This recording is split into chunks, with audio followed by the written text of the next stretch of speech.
Hi guys, welcome back to my channel. Let's talk Eastenders. Now, I want to start with Phil Mitchell, his storyline, how he's caring for Nigel, and it just seems like he is prioritizing what matters to him and is stepping back away from that life. We've seen his nephew Mark, I think his name is, come back to Eastenders.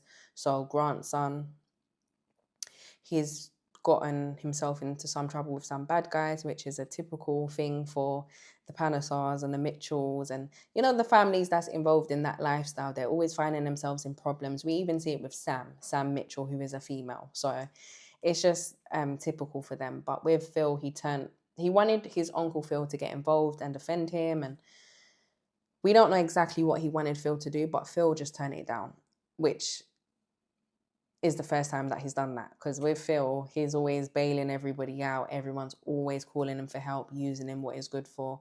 And it's like, no one's ever there for him, if you get what I mean. He's always saving people. And it's like, this time, no, I'm not saving you. I'm not getting involved. I'm looking after Nigel, my friend. I know that Nigel is him and Grant's longtime friend. I know that they was the Mitchell brothers looked out for Nigel before. I think Nigel's older than them, but either way, you can tell that it's a friendship where they love Nigel and Nigel means a lot to them. Do you know what I mean? And they mean a lot to Nigel. And overall, I feel like with Phil, he's been doing a great job. Up until Nigel drowned in the bath, Phil has been doing a great job. But I feel like all along he's been doing his best, regardless of what happened. But he should have just paid more attention. Like, how can you let somebody with dementia go in the bath by themselves? It makes no sense. Do you know what I mean? And all along he's downstairs arguing with Mark. And it just reminds me of him. You see, like with Mark, how Mark is trying to get Phil to explain himself and feel bad for not getting involved in his problems. It reminds me of entitled people. Like, there's a lot of entitled people, strangers, friends, family members, whatever the weather, that feel like they're entitled to our help or our money or whatever the weather it is. It's just so annoying to see. And just throughout that whole argument, Nigel was upstairs drowning. Can you imagine? So that storyline is that. When it comes to Julie, I feel like with Julie, she keeps seeing things focusing on her and Nigel's marriage when she needs to understand that Nigel now has dementia. His whole life has changed, you know what I mean? And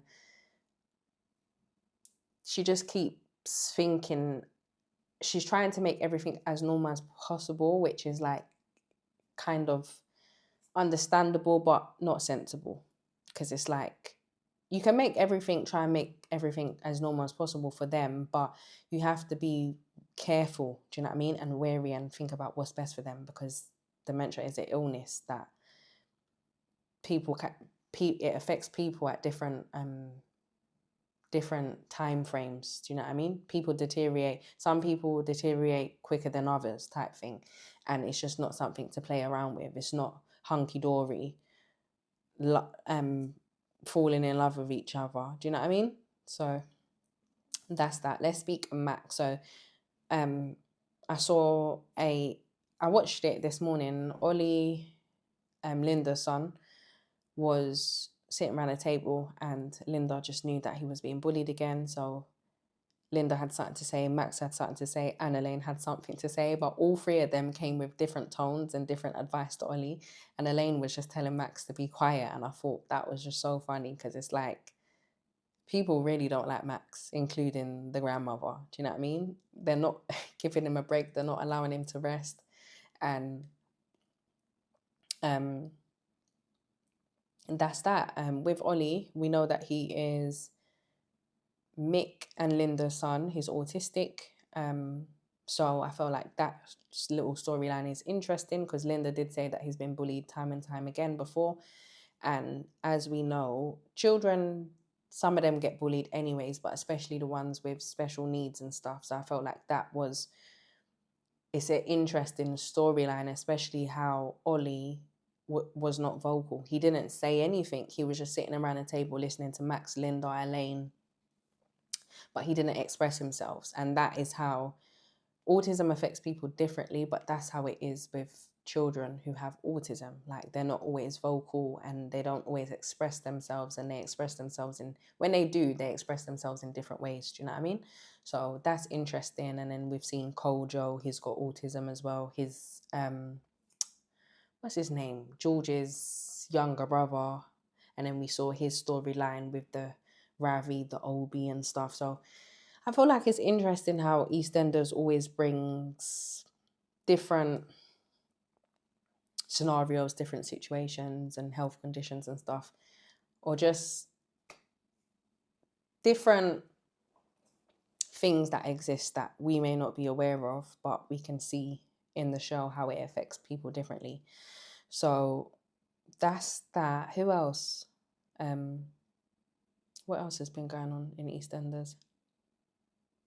Zoe, I don't know. She's a bit delusional. I don't know if she's going to come out there. I definitely feel like Jasmine got rid of her dad.